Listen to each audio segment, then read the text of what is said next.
नमस्कार, मी अनिल उपाध्ये. शिवसिद्ध बातमीपत्रात आपलं स्वागत आहे. पाहूया आजची बातमी. हातकणंगले तालुक्यातील पेठवडगाव नगर परिषदेची निवडणूक प्रक्रिया सुरू असून उमेदवारी अर्ज दाखल करण्याच्या आज 7व्या दिवशी एकूण 35 जणांनी आपले उमेदवारी अर्ज दाखल केले.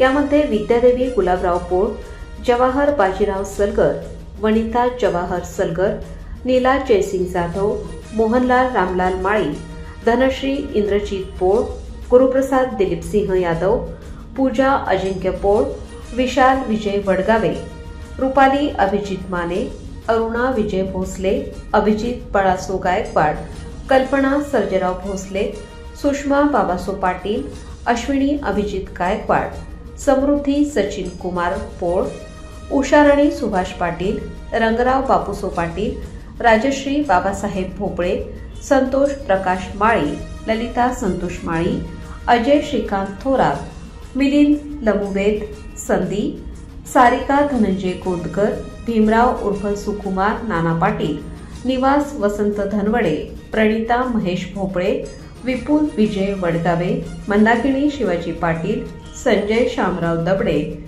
प्रविता शिवाजीराव सालवे, अभयसिंह भीमराव यादव, विजयादेवी विजयसिंह यादव, अमोल कमलाकर हुक्केरी या उमेदवारांनी आज अर्ज दाखल केले.